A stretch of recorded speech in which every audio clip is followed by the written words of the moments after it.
ప్రకృతి నిన్ను ప్రతి నిమిషం గమనిస్తూనే ఉంటుంది. వేదాల్లో ఫస్ట్ సౌండ్, ద గ్రేటెస్ట్ శబ్దం ఏంటంటే ఓం. గాలి స్పీడ్గా వీచిన జాగ్రత్తగా వింటే ఓం అన్న శబ్దం వస్తుంది. ఒక ఎంటీ గ్లాస్ని చెవి దగ్గర పెట్టుకొని శబ్దాన్ని నువ్వు గమనించిన ఓంకారనాదం నీకు వినిపిస్తుంది. ఓం చాంటింగ్ నెగిటివ్ని పాజిటివ్గా మారుస్తుంది. అంటే చైతన్యం రావటానికి గల కారణం మళ్ళా ఆదిదేవుడే. శివుడి ఆజ్ఞ లేనిదే చేవైనా కుట్టదని. ఆయన ఎవరినైనా చంపాలనుకున్నాడు అనుకోండి, ఆపటం ఎవరి వల్ల కాదు. రోడ్డు పక్కన ఉన్నా పోతాడు. బతికించాలని అనుకుంటే పెను ప్రమాదం నుంచైనా ఆయన రక్షిస్తాడు. అంటే చైతన్యం కాన్షియస్లో అన్కాన్షియస్లో కూడా పనిచేస్తూ ఉంటుంది. మోక్షం అంటే ఏం ఉండకూడదు, అంటే మొత్తం వైట్గా ఉండాలి నీ ఆర, అదే మోక్షం. ఆయన లోపల ఉండి ప్రతి కణానికి ఆక్సిజన్ పంపిస్తూ ఉంటాడు.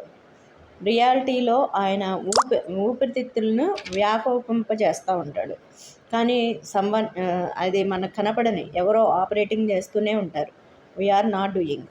ఇప్పుడు పుట్టుక మరణం అనేది ప్లాన్డ్. సుఖం శరీరానికి సంబంధించింది, సంతోషం మనసుకు సంబంధించింది. డాక్టర్లు చెప్తారు, ఊపిరితిత్తులు వ్యాకోచం, నువ్వు గాలి పీల్చుకున్నప్పుడు వ్యాకోచిస్తాయి అని. కానీ భగవంతుడు దాన్ని వ్యాకోచింప చేసినప్పుడు నువ్వు గాలి తీసుకుంటున్నావు. లోపల నుంచి ఆపరేట్ చేసేవాళ్ళు ఒకళ్ళు ఉన్నారు. అది శాంతి, ఆనందం అనేది పూర్తిగా ఆత్మకు సంబంధించింది. పూర్తిగా స్పిరిచువాలిటీలో శాంతి లభిస్తుంది. ధ్యాయతో విషయాన్ని పుష్య అన్నారు. అంటే రిపీటెడ్గా నువ్వు దేని గురించి పాజిటివ్గా ఆలోచిస్తే అదే ప్రేమగా మారుద్ది. నెగిటివ్గా ఆలోచిస్తే ద్వేషంగా మారుతుంది. పాజిటివ్ నెగిటివ్ లేకుండా నువ్వు న్యూట్రల్గా ఉంటే బ్రతికుండంగానే మోక్షం, పరమశాంతి నీకు లభిస్తుంది. ఎవరి గురించి అయినా థాట్, వీళ్ళు మంచివాళ్ళు వాళ్ళు చెడ్డవాళ్ళు అని మాట్లాడుకుంటూ ఉంటాం. థాట్ ప్రాసెస్ అనేది మార్చుకుంటే సంతోషంగా ఉంటావు. ఎవరి గురించి అయినా పాజిటివ్ నెగిటివ్గా ఆలోచించొద్దు. ఎనర్జీ లెవెల్స్ సైలెన్స్లో అనుభూతి చెందాలి.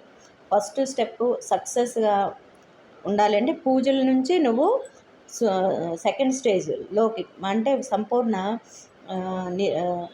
నిశ్శబ్దంలోకి రావాలి. మనసు ఎప్పుడు నిశ్శబ్దంలో ఉండాలి. ఎవరి గురించి పాజిటివ్ థాట్స్, నెగిటివ్ థాట్స్ చేయొద్దు. అప్పుడే నువ్వు న్యూట్రల్